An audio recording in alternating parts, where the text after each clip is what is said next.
देखिए, बेसिकली जो स्पेशल एक बच्चा होता है किसी भी फैमिली में है या कहीं भी, तो सबसे पहले तो वो इमीडिएट फैमिली आपके जो एक्सेप्टेंस पहली चीज़ है।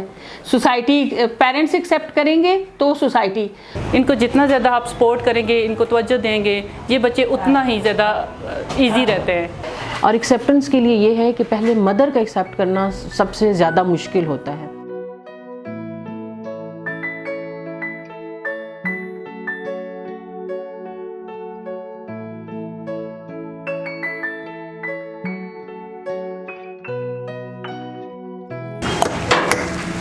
रिकवरी जो है वो उस रीज़न्स पे डिपेंड करती है कि बच्चे जो स्पीच डिले है उस पे रीज़न्स क्या है। आया वो अगर सोशल नहीं है तो हम उसे जो है वो थोड़ा सोशल करने को, जब बाकी बच्चों के साथ ग्रुप थेरेपी में आता है तो वो खुद बोलना स्टार्ट हो जाता है। और बहुत से बच्चे ऐसे हैं कि पेरेंट्स को पता है उनके हेयरिंग प्रॉब्लम होते हैं, अगर उन्हें हेयरिंग एड लगवा दिया जाए तो उनकी भी स्पीच आ जाती है। अच्छा, बहुत से जो साइकोलॉजिकल डिसऑर्डर्स के साथ हैं, लाइक अगर उनमें कुछ बिहेवियर इश्यूज़ हैं तो बिहेवियर थेरेपी के बाद जो है उनकी कॉग्निशन अच्छी होना शुरू हो जाती है और इन बच्चों में भी स्पीच थेरेपी आ जाती है। सो 80 to 90% चांस होते हैं कि इन बच्चों की स्पीच थेरेपी आ जाए। लेकिन अगर न्यूरोलॉजिकल डिसऑर्डर्स हैं, लाइक ऑटिज़म है और बाकी साइकोलॉजिकल डिसऑर्डर्स हैं, ठीक है, अगर वो उस बच्चे में आ जाती हैं तो फिर उसमें हम कोई टाइम टेबल नहीं बता सकते। वो बच्चे के जो है वो मतलब वो कितना समझ रहा है चीज़ों को, कितना जो है कर रहा है, उस पर डिपेंड करता है।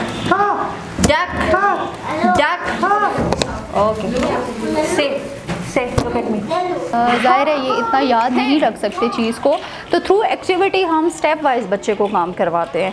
अगर उसको पेंसिल होल्डिंग नहीं है, ग्रिपिंग नहीं है, तो हम वो एक्टिविटीज़ करवाएंगे। यानी कि वो फाइन मोटर एक्टिविटी हम बच्चों की करवाते हैं।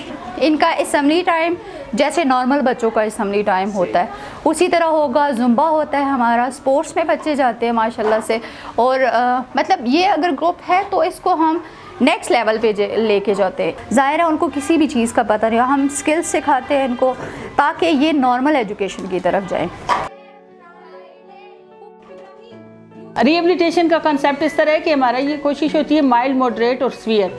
कोई भी बच्चा जो इंटेलेक्चुअल या फिज़िकल किसी भी डिसेबिलिटी का शिकार है, किसी भी कंडीशन का शिकार है, या वो बच्चा जो मेन स्ट्रीम में नहीं जा सकता, उन तमाम बच्चों को हम यहाँ पे कैटर करते हैं। उनके लिए तमाम नीड असेसमेंट करके और उनकी हम आईपी के साथ काम करते हैं। यहाँ पे उनको एक ही छत के नीचे तमाम सर्विसेज और एक प्रोफेशनल टीम के साथ इनकी तमाम ज़रूरियात पूरी कर सके। उनको physiotherapy, speech therapy, behaviour therapy, occupational therapy, education, sports और एक प्रोफेशनल टीम के साथ हम लोग उनको पहले ही पेरेंट्स को सारा गाइड कर देते हैं कि 100% बच्चा जैसे आप नॉर्मल बच्चे हैं उस तरह से ये बच्चे रिकवर नहीं करेंगे।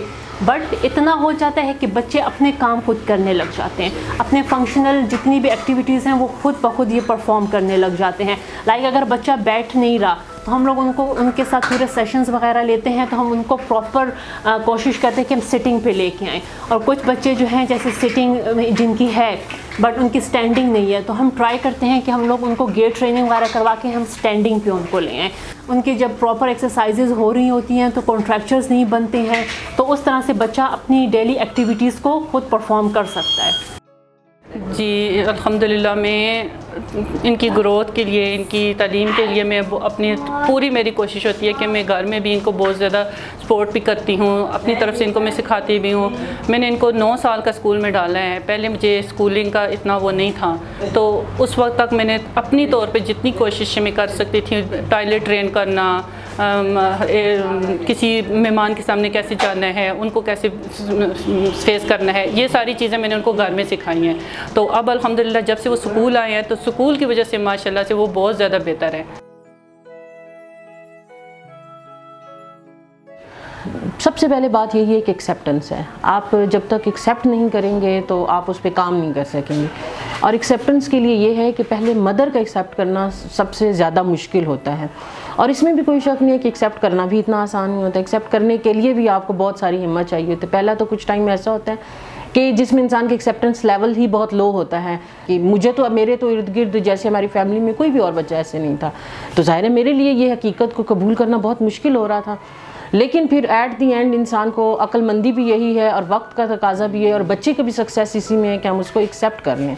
जब हम उसको एक्सेप्ट कर लेते हैं तो फिर हम उस पर काम करना शुरू कर देते हैं और जब काम करते हैं तो फिर इम्प्रूवमेंट भी आ जाती है।